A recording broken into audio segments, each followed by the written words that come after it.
plena floresta selvagem da Amazônia, banhada por afluentes do maior rio do mundo, o verdadeiro perigo pode não estar na profundeza das águas ou entre as árvores, mas um pouco acima deles. Meu nome é Fred Morse, terráqueo, brasileiro e mochileiro ufológico. Eu e minha equipe vamos em busca de diferentes fenômenos extraterrestres.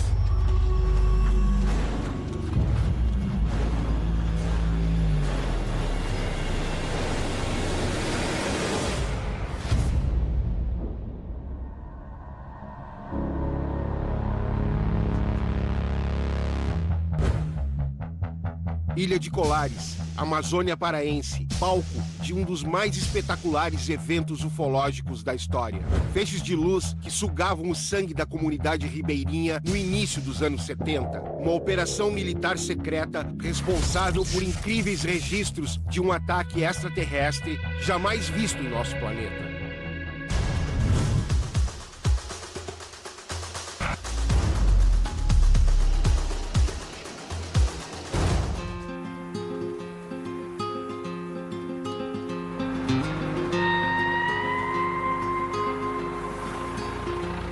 Young poet lay drunk on a barroom floor, having drunk so much he could not drink anymore. Yes, a terrible vision they broiled in his brain. Irei contar um fato que realmente aconteceu. No famoso chupa-chupa, em Colares apareceu. Chamaram de chupa-chupa porque vinha em velocidade, sugando o sangue das pessoas que moravam na cidade. No silêncio da madrugada, o fenômeno era o tal. Ora aparecia na cidade, depois na zona rural.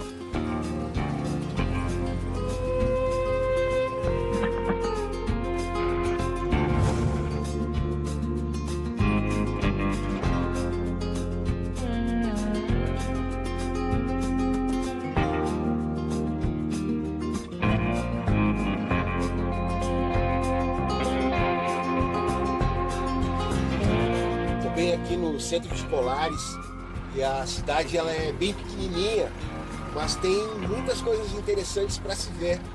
Ó, como isso aqui, ó, muito legal, e é uma barbearia. Vamos lá, dá uma paradinha aqui.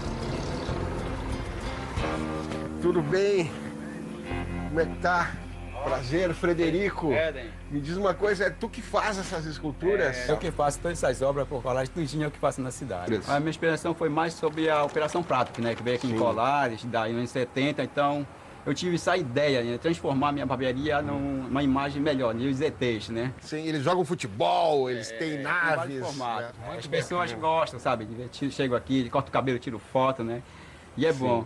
Então, olha, preciso dar uma paradinha na minha barba. Vamos lá? Então tá, vamos lá. Rapidinho aí. Tá grande a coisa. Pode entrar. Me dá uma dica. Tu conhece alguém que foi atacado pelo chupa-chupa? Olha, eu conheço só um amigo meu, o senhor Newton. Ele foi chupado, né, pelo chupa-chupa.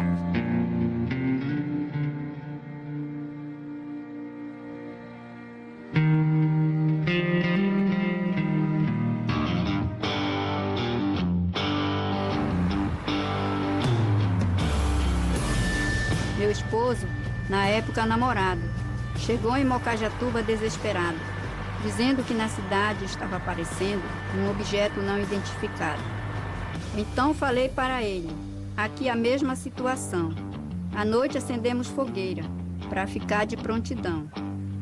Chegando à madrugada, ele veio para assustar, procurando meu esposo e não pôde se livrar. De todos os atingidos, é um dos sobreviventes. E se chama Newton Cardoso, mais conhecido por Tenente. Naquele tempo eu estava namorando com ela. Eu cheguei lá umas 9 horas da noite. E ela me perguntou assim, o que foi que tu vieste fazer? Eu digo, rapaz, olha, eu vim atrás de ti porque está ocorrendo um fato em Colares e a gente não sabe o que é. Aí eu disse assim para ela, poxa, eu quero dormir. Quero dormir, que eu estou muito cansado. Aí ela disse assim, olha, eu vou armar a tua rede. Tá bom. Quando eu vi que eu estava dormindo, estava num bom sono, eu vi aquele negócio, sabe? Aquele negócio veio assim me aquecendo, sabe? Me aquecendo assim, desse lado aqui do meu pescoço, né? Veio me aquecendo. Você sabe como a gente pega num fio de eletricidade e dá aquele choque? Sim. Aquilo ali me deu umas 3 sugadas desse lado assim. E aquilo rápido, sabe? Eu comecei a fazer movimento, sabe? Movimento na rede pedindo socorro para ela que me ajudasse. Deitado em uma rede, ele veio lhe chupar, atingindo seu pescoço, que não podia falar. Quando vê desmaiado, comecei a gritar, chamando a Dona Mita, a enfermeira do lugar. Aí ela pegou, começou a gritar, Dona Mita, vem aqui, me acuda, pelo amor de Deus. Eu ouvia malmente aquilo ali, sabe? Ela tá gritando. É que quando eu vi assim, né, me deu um salto, aí fiquei sentado na rede. Aí eu acordei a casa cheio de gente lá, sabe? Eu digo, rapaz, o que é que tá acontecendo aqui? Ela disse assim, olha, foi o chupa-chupa que te chupou, sabe? Eu digo, rapaz, nem me fala um negócio desse. Depois do acontecimento, ficou traumatizado. Dormia embaixo da mesa, com medo de ser chupado. Eu dormia debaixo de um balcão, com medo, né? Com medo, né? O pânico foi imenso aqui na cidade. Turistas chegam em Colares e começam a perguntar onde mora seu Newton, que queremos entrevistar. Aí ficou a marca desse lado aqui. Ficou uma marca. Ficou uma marca, uma roda aqui e um furo aqui dentro. Né? E sendo religiosa, foi difícil acreditar. Aconteceu na minha casa, acho bom recitar. A poesia do chupa-chupa, para ninguém duvidar. Sou poetisa Normalina, da Praia do Maitá.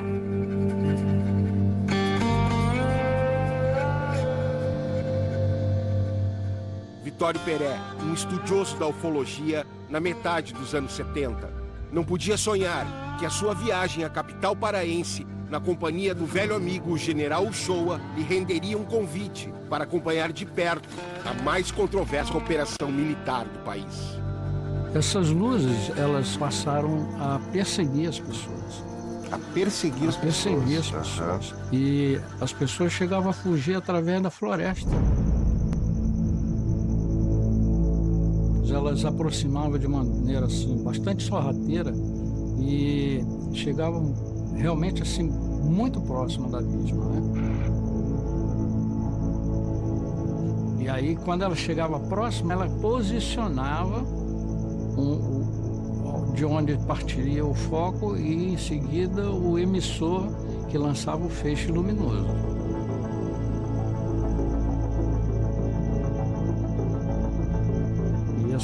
E essas luzes causavam pânico, causavam terror, um medo. E um dos fatores que mais causava medo era justamente o fato dela não causar nenhum tipo de som, ela não produzia nenhum som. Como é que era essa marca, seu Newton? Não dava nem para me olhar. Para me olhar a marca. O pessoal que viu aí, tinha a roda. Mas era uma roda? Era uma roda que era? Que tinha um furadinho. E tinha um furo. Aqui. Muitas pessoas foram atacadas e falavam que tiravam o sangue. Essas pessoas, na maioria mulheres, elas eram atingidas na região do hemitórax, né? Acima do seio esquerdo. E normalmente os homens eram atingidos na região próxima à veia jugular ou na virilha. E os pessoal já não dormiu, né? Aí depois a aeronáutica, ela soube em Belém, eles vieram. Sim. A aeronáutica ela veio, ela trouxe as câmeras deles, né? Passaram uma semana lá localizando, não acharam nada. Havia toda uma curiosidade da Força Aérea Brasileira em cima desse fenômeno que era uma luz luminosa que atacava as pessoas, causava pânico, medo, trouxe o terror para a região.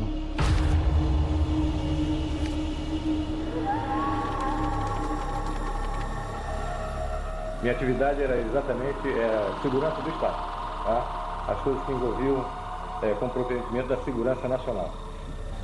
Havia uma série de relatos de pessoas que tinham sido atingidas por uma luz e que julgavam que ele estivesse sugando o sangue das pessoas. Um deles disse, olha aqui, em cima.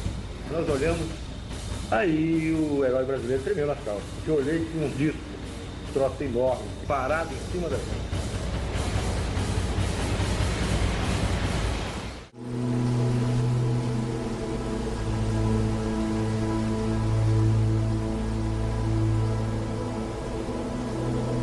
Uma comunidade acuada de pescadores, insegura dentro de suas próprias casas, com medo das luzes que atravessavam as telhas para sugar o sangue das pessoas. Uma população que logo passou a se reunir debaixo de uma árvore gigantesca durante a noite, em volta de inúmeras fogueiras, armada e à espera do inimigo que vinha do horizonte em sua direção, flutuando sobre as águas.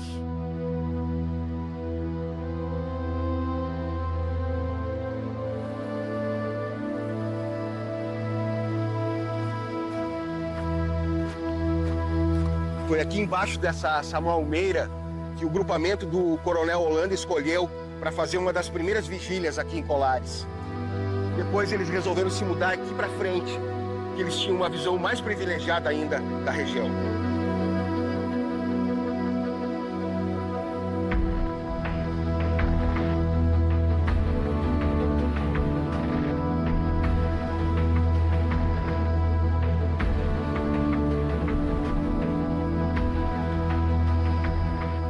A Operação Prato, ela teve início no dia 2 de setembro de 1977 e uma das principais funções da missão seria investigar uma luz luminosa que atacava a população de Colares, causava pânico, medo, trouxe o terror para a região. Havia toda uma curiosidade da Força Aérea Brasileira, então eles tinham que investigar a fundo o que estava provocando esse fenômeno, tinha que garantir a segurança da população. O prefeito de Colares, da Vigia, mandou um documento, um ofício, o comandante do 1º Comar, porque essa coisa estava incomodando muito os pescadores, eles não conseguiam mais exercer atividade, não conseguiam pescar. Porque os fenômenos eram aéreos, estavam ocorrendo no espaço aéreo brasileiro e cabia justamente à Força Aérea investigar. E alguns até faziam muita gozação a respeito disso. A sorte dessa Operação Prato sair é que o comandante, na época, tinha interesse nisso e acreditava nisso. Por que, por exemplo, escolheram o Coronel Irangê Holanda para ser o comandante dessa operação? Porque o Holanda, ele tinha esse lado assim de curiosidade. Ele, tanto é que quando foi questionado pelo brigadeiro a respeito de se ele acreditava em disco voador, ele disse que sim. Em 77, eu estava servindo em Belém, mas estava fazendo um curso em Brasília. Quando eu retornei do curso, me apresentei ao meu chefe, Coronel Camilo Ferraz de Barros. Ele perguntou se você acredita em disco voador? Eu acredito. Eu não sabia nem que estava ocorrendo essa operação. Ele era uma pessoa ao mesmo tempo cético. Ele acreditava, mas com o pé atrás, né? Aí ele disse, então agora você está encarregado desse caso. Aí me deu a pasta com o início da operação para que eu tomasse conta do assunto e ficasse encarregado do caso. Esse grupo, ele era formado de um comandante, no caso o Holanda, sim, e mais 6 sargentos. Era um grupo pequeno, 7 com ele, né? E todos tinham formação meteorológica. Justamente porque os fenômenos, em alguns momentos, pareciam ser fenômenos meteorológicos.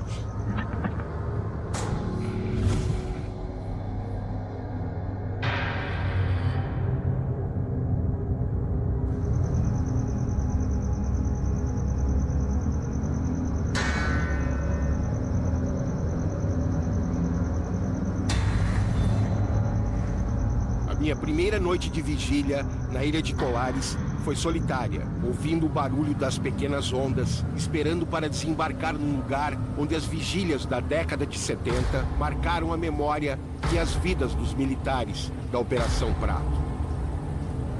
Passei a noite toda em vigília. O Coronel Holanda fazia isso, só que ele fazia Isso lá no Farol. Ele chegava às 6 da tarde e saía de lá às 6 da manhã. Quem levava ele era o barqueiro, o seu Rosil, que é o mesmo barqueiro que eu estou esperando para me levar lá.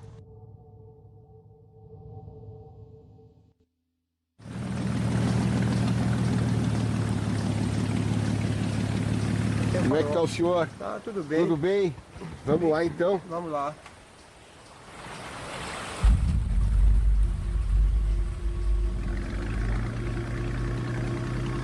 Quando eles chegaram aqui, eles estabeleceram pelo menos 3 bases importantes em Colares. Certo. Sendo que havia um ponto que ele só foi estratégico a partir de um determinado momento, porque eles perceberam que de lá a visibilidade permitia um controle maior da região, do espaço aéreo da região. Foi justamente o Farol.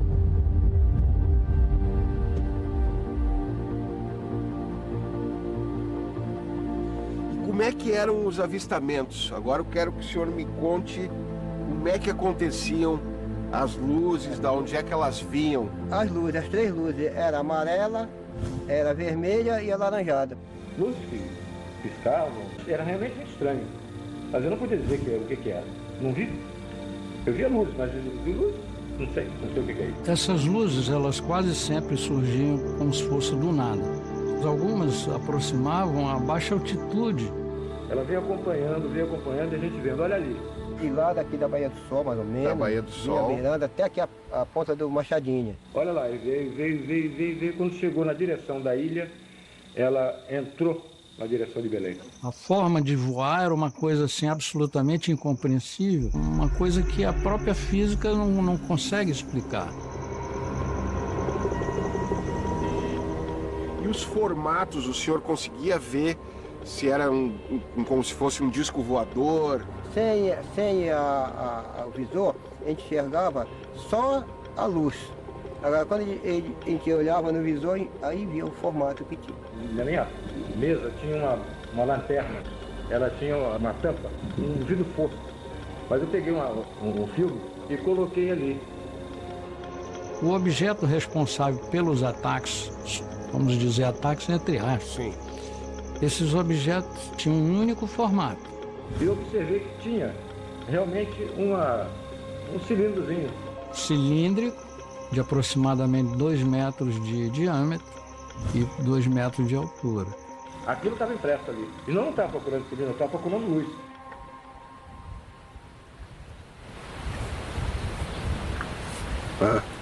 O formato de pirâmide, piramidal.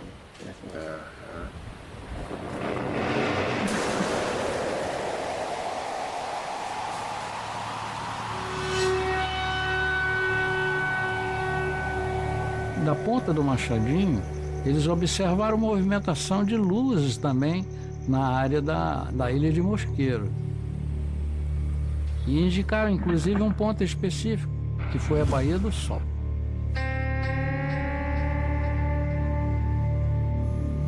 Próximo à Baía do Sol existia lá e existe ainda um coreto, sim, que ele fica numa área privilegiada, você consegue ver até a linha do horizonte, uma visibilidade fantástica. E foi lá que eles conseguiram fazer os melhores registros fotográficos.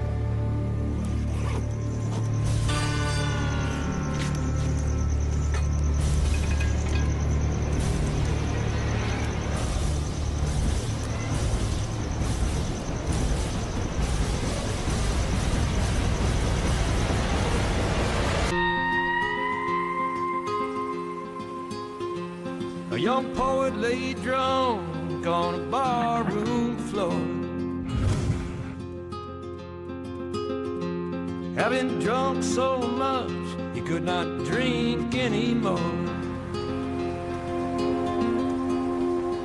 Yes, terrible visions, they broiled in his brain. He dreamed he was riding on a hellbound train. There was an engine with murderous blood, it was damn. Em 1975, essa região era praticamente inabitada era pura mata, né? O que estariam fazendo essas luzes aqui? No meu entender, elas vêm aqui em busca de informações genéticas, da memória genética dessas populações autóctones. Não foi difícil imaginar que ele estivesse coletando sangue para ver o que estava contido naquele sangue que pudesse danificá-los num contato necessário futuro. Às vezes, dentro de uma multidão, 1 ou 2 ou 3 pessoas são escolhidas e atingidas, e muitas vezes essas pessoas não são atingidas uma única vez. Eu exigia com ele assim, pô, coronel, será que esse negócio vai prejudicar a gente? Ele disse, não vai prejudicar não. Eu não sei o que essa luz com alta energia, o que ela podia fazer, se ela podia transportar esse material também, tá? Mas pensei que ele estivesse coletando material para se defender. Quanto tempo durou a Operação Prato e por que ela terminou? A Operação Prato ela durou de setembro a dezembro de 77. Perguntei ao Holanda, eu digo, Holanda, você acha que foi o que interrompeu a missão? Aí ele disse, olha, Pelé, eu tenho a suspeita que eu fui substituído e a missão foi interrompida a partir do momento em que eu me dirigi ao brigadeiro Protásio, informando para ele de um contato que nós tivemos com um dos ocupantes de uma nave. Ele veio lá em casa, o coronel Holanda. Sim. Ele veio, né? E ele trouxe um radinho assim, e veio mais outra pessoa com ele. Meio se desesperou uma noite, que até murrar a câmara lá, que bravo. Porque os camaradas, ele ligava, né? Falava, mas ele não entendia o que eles diziam de lá. Sim. Eu falo 7 idiomas, parece que ele falou para mim, e nenhum desses eu entendo.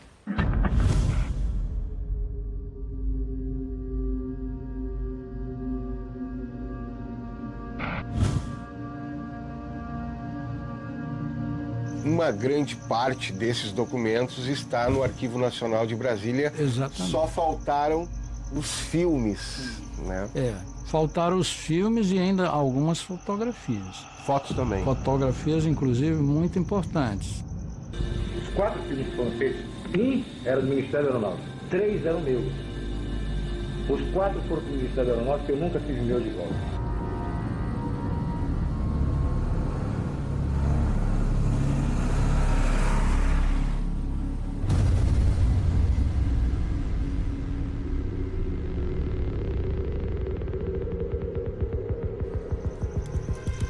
Perê, a gente está aqui nessa praia cheia de mistérios, né?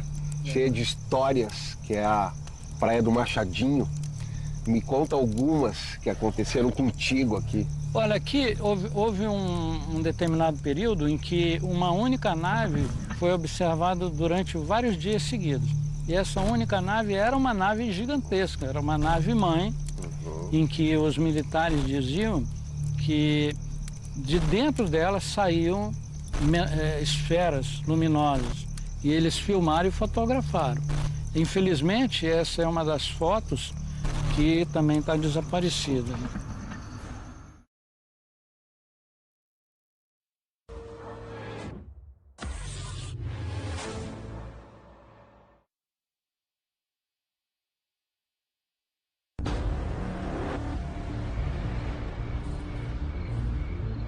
Estranhas formas de comunicação surgem ano após ano em alguma região do nosso planeta. Talvez feitas por civilizações que vivam fora dele.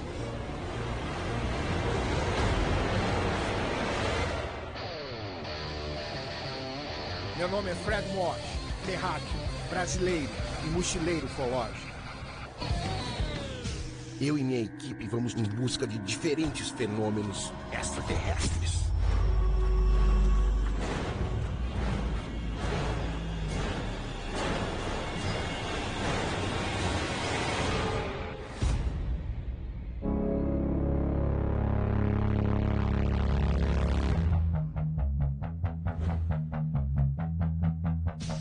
Desde 2008, os campos de um pequeno município agrícola de Santa Catarina têm revelado ao mundo o fenômeno dos agroglifos. Seriam esses símbolos misteriosos mensagens enviadas por extraterrestres?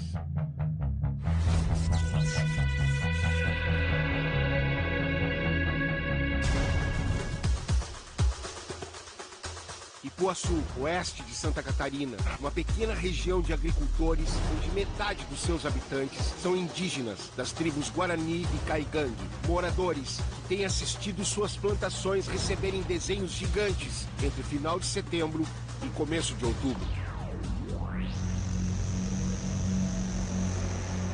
Os agroglifos deixaram de ser exclusividade de algumas regiões da Inglaterra para enriquecerem o catálogo ufológico brasileiro e também o mundo, graças às novas pesquisas realizadas no país sobre o impressionante fenômeno.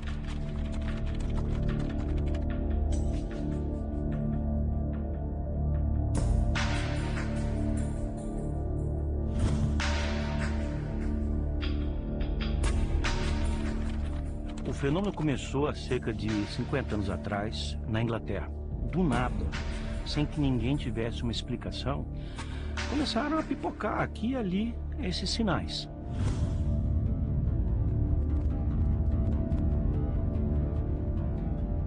E eles foram aumentando em quantidade. E, aliás, dentro da Inglaterra, era só no sudoeste, né, em que o fenômeno se manifestava. Depois eles foram se manifestando em todo o país. E daí atravessaram as fronteiras da Inglaterra e foram para outros países, para quase toda a Europa. Mas esse fenômeno se desenvolveu por pelo menos 40 anos, sem nunca ter acontecido no Brasil. O que é uma coisa incompreensível, porque se você vir a literatura ufológica mundial, você vai observar que o Brasil contribuiu com praticamente tudo, em todos os segmentos da ufologia. Então, ninguém conseguia entender por que esses agroglifos não aconteciam no Brasil. Até que num belo dia, no começo de novembro de 2008, pá!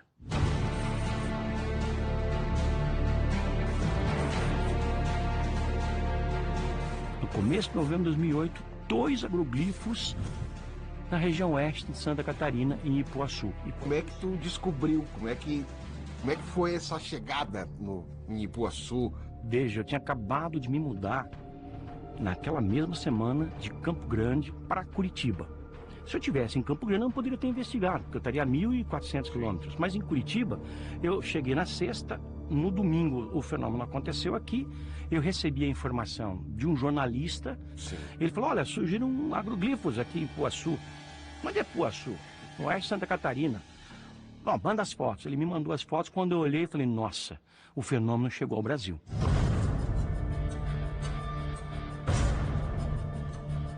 No dia seguinte, eu vim até Ipuaçu. Não sabia onde era, nunca tinha estado por aqui, mas vim e verifiquei em loco os 2 agroglifos, em 2 plantações locais. Na hora, eu já falei para quem me perguntou, isso é autêntico.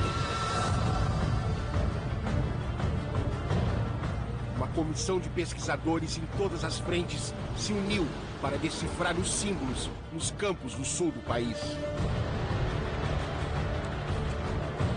Dentro da ufologia, né, a maioria dos casos são relatos de avistamento de luzes, são contatos, pessoas que dizem ter sido abduzidas, né, mas são relatos e experiências que a gente não pode vivenciar, não pode ter o contato, né, a gente tem que confiar na pessoa.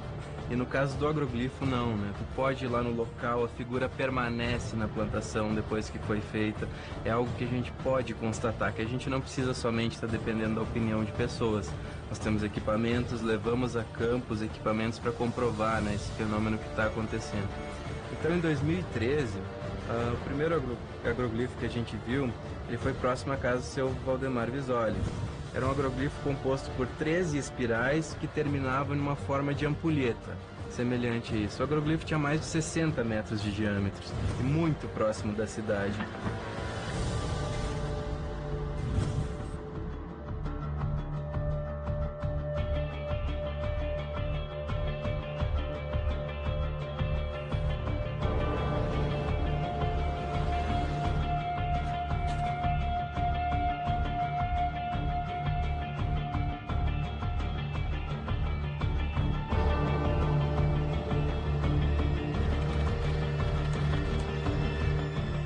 Valdemar, onde é que apareceu o agroglifo aqui na sua propriedade? Foi para baixo do mato, lá uns 50, 60 metros. E o desenho era muito grande? Como é que foi isso? O desenho dava assim, de um círculo ao outro, 70 metros de distância um do outro. E o senhor lembra o que era o desenho? O desenho era assim, era tantos centímetros de trigo de pé e tantos deitados. A distância do trigo de pé era igual ao do trigo que estava deitado. Era milimétrico, não tinha um centímetro a mais e nenhum a menos. Nossa! E daí começava assim. E daí os círculos começavam e todos eles eram igual. E como é que estava o trigo? Em que posição que ele estava? Tudo ele era dobrado a par do chão, a 1,5 centímetro. Ele não era amassado. Ele era dobrado que nem dobrar ele com a mão. Porque de pé, dentro desses trilhos dobrados, não tinha um cacho de trigo sequer de pé. O senhor chegou a ver algumas luzes naquela semana? Eu e minha esposa vimos umas noites antes, ali umas 5, 6 noites antes, foi visto umas luzes estranhas, mais ou menos naquele sentido. E daí tinha umas nuvens assim, que o tempo estava meio com a chuva, e aparecia aqueles raios por cima das nuvens assim. Era uma bola grande assim de fogo.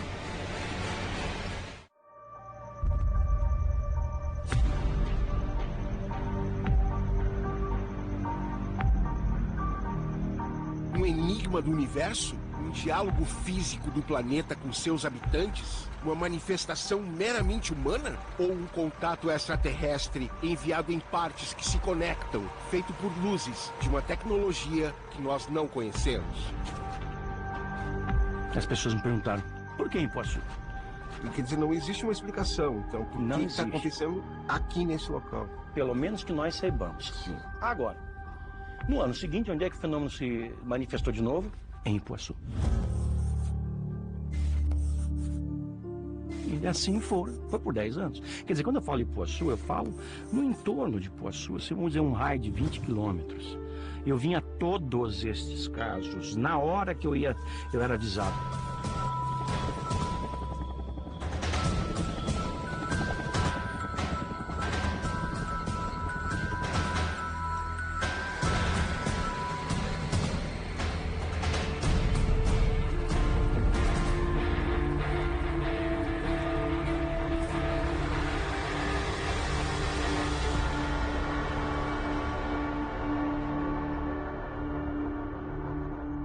Quais são as características de um agroglifo real? A gente procura comprovar a autenticidade desse fenômeno, né? O que seria autêntico? Para os fólogos, autêntico é aquele agroglifo que tem características que não podem ser fraudadas por humanos. E aí a gente descobriu uma coisa muito interessante, que foi praticamente acidental. Naquela época, Ipuaçu não tinha nenhuma operadora funcionando. Então você não precisava usar um telefone Ipuaçu. Mas você estava dentro do agroglifo, o teu telefone tocava.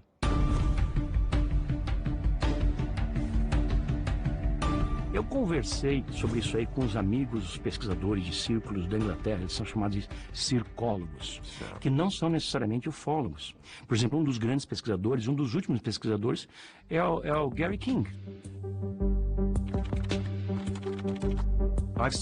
Eu vi algumas das aparições aqui no Brasil. Eu prestei mais atenção no ano passado, quando conheci o Jevaer, e ele me explicou que tinha visitado um agroglifo, um com 6 pontas.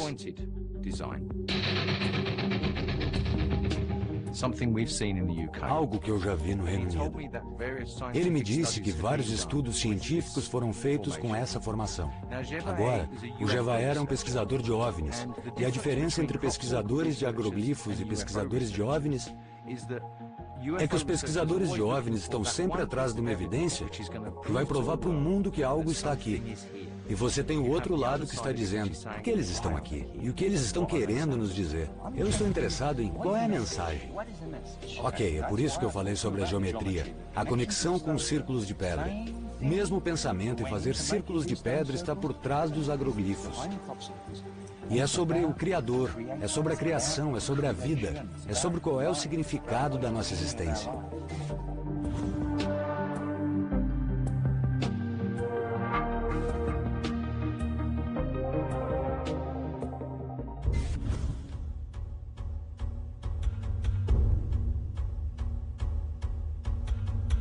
E quando eu falei sobre isso com os psicólogos ingleses, ele falou, nossa, a gente nunca viu esse fenômeno aqui, dos telefones. Eu fiz questão de fazer uma associação do fenômeno com os discos voadores. É natural que o ufólogo procure por fatos científicos, procure as razões do porquê disso ser diferente. Algumas plantas foram coletadas em Prudentópolis e levadas para análise. Fizemos a coleta de material, de terra e de plantas, de várias posições dentro do agroglifo e fora do agroglifo. E na análise de laboratório, foi comprovado que nessas plantas de dentro da figura, a vida microbiótica dali não se reproduzia. As plantas estavam totalmente esterilizadas. Isso foi constatado somente aqui no Brasil. E o que mais que tu descobriu diferente deles lá? Ou que eles não pesquisaram? Olha.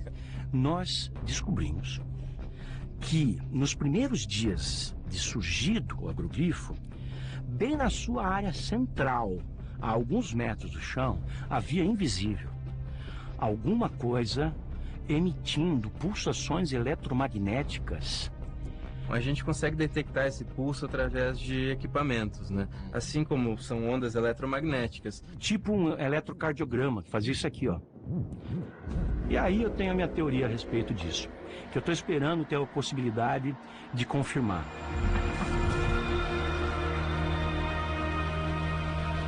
Os primeiros casos aconteceram quando nós aumentamos o nosso trabalho de busca por outras inteligências extraterrestres.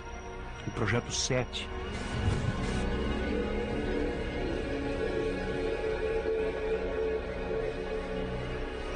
E agora nós descobrimos que os agroglifos têm ondas eletromagnéticas. E se essa for a resposta do Projeto 7? E se isso já está acontecendo desde os anos 70, quando os primeiros agroglifos surgiram, e nós nunca tivemos essa informação, fomos descobrir isso em 2016.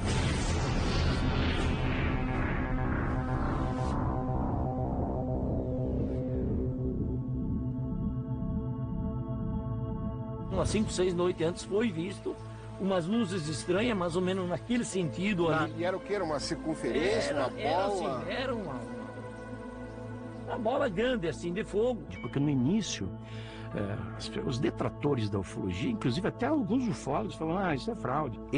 É impossível desenhar um círculo perfeito mesmo no papel. Você tem que colocar seu compasso no papel para isso. Então, quando enxergamos um círculo de 25 metros em pé, sem nenhum buraco no centro, a gente precisa se perguntar como isso foi feito. Ele não é mais sacana do trigo, não debulha o grão do trigo. E o trigo ele não é deitado, empurrado, ele é dobrado. Ele é dobradinho a 1,5 centímetros do chão, todo ele é dobradinho, que nem fosse dobrar com a mão.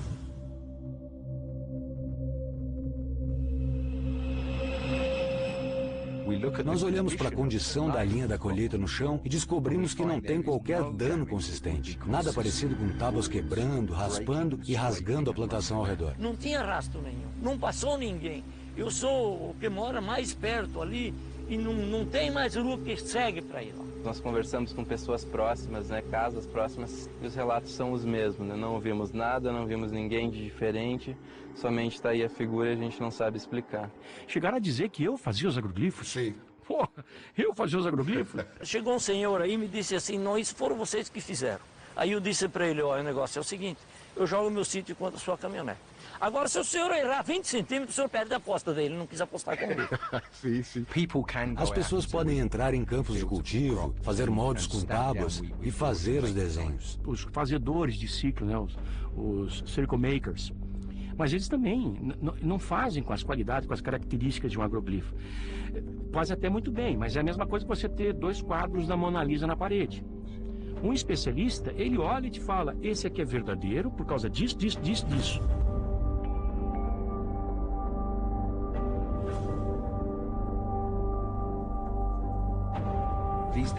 Essas demonstrações que as pessoas fazem são sempre durante o dia, na luz do sol forte.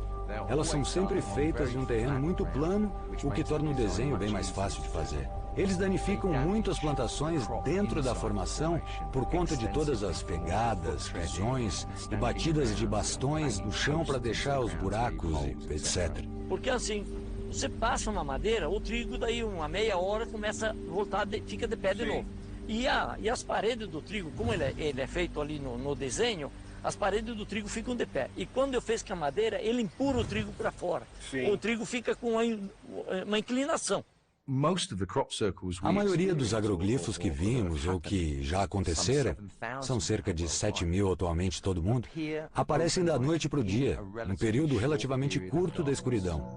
Na Inglaterra, no alto do verão, nós temos só 5 horas de escuridão e sabemos que a maioria dos agroglifos aparecem justamente nesse curto período de tempo. Eu tive o privilégio de ver uma formação surgir no raiar do dia. Quando eu levantei, era mais ou menos umas 7 horas por aí, o desenho estava pronto. Mas alguém disse que às 6 horas não tinha nada e às 6h30 alguém viu que já estava feito.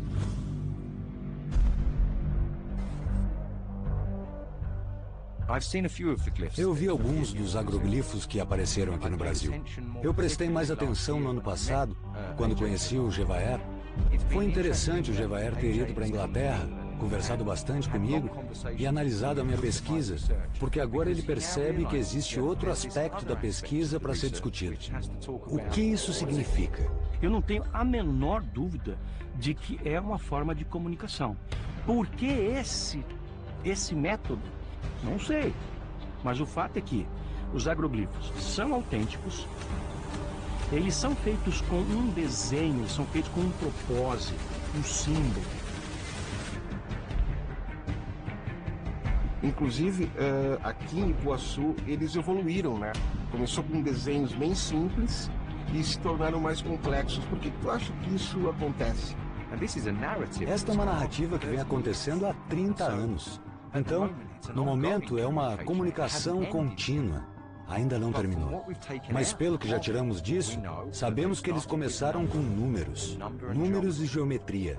E eles foram mudando, ficando cada vez mais complexos, com soluções, por exemplo, de um quadrado dentro de um círculo, desenhos que incorporam números que às vezes não deveriam andar juntos. Mas mesmo assim, eles os colocaram juntos de uma maneira harmoniosa, resolvendo problemas. Então, tem muitas lições na construção dessa linda narrativa, que parece tentar fazer uma coisa, que é ampliar a nossa mente.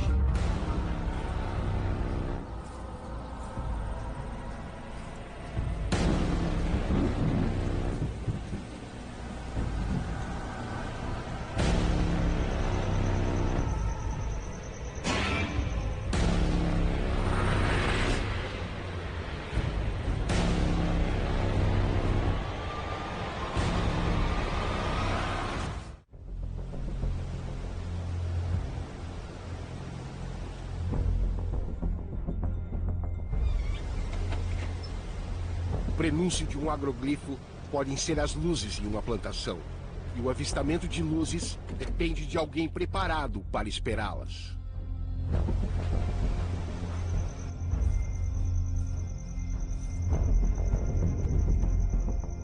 E Gevaer, aqui em Ipuaçu, o que chamou a atenção nas características dos círculos comparados a outros círculos de outros países?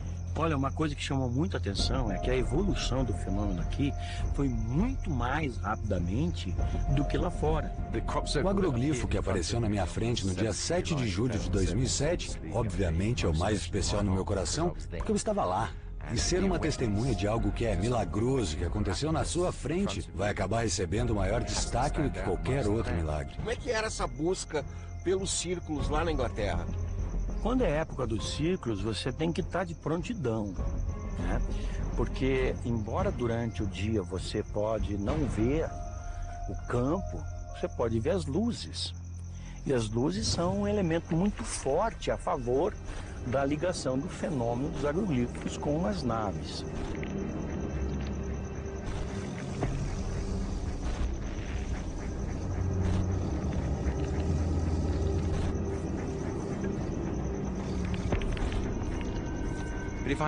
Mas se eu tivesse que escolher um, por outro motivo que não fosse tão especial, acho que escolheria o rosto alienígena com disco. Seria um bom exemplo de algo que é muito importante nessa área por muitos fatores. A construção, a forma como esse agroglifo era composto, todo feito por linhas e pontos, algo absolutamente engenhoso. o próprio tamanho, o fato ainda de estar localizado próximo de um radiotelescópio, ou seja, o tipo de tecnologia que usamos para tentar nos comunicar com o espaço, foi algo notável. E a mensagem específica deixada por eles, de um jeito que podia ser traduzida para a língua inglesa. Eles fizeram isso em código binário, usando zeros e uns, uma linguagem atual dos computadores. E essa mensagem era tão precisa, dizia: cuidado com os portadores de dons falsos e suas promessas quebradas. Muita dor, mas ainda dá tempo. Acredite, existe o bem lá fora. Nós nos opomos à decepção. E as últimas palavras eram: contato encerrado. Que sugere algum tipo de transmissão de comunicação. Então, eu acho que esta é uma mensagem geral para dizer que eles se opõem a toda forma de decepção e nos pedem para mantermos o foco em busca da verdade.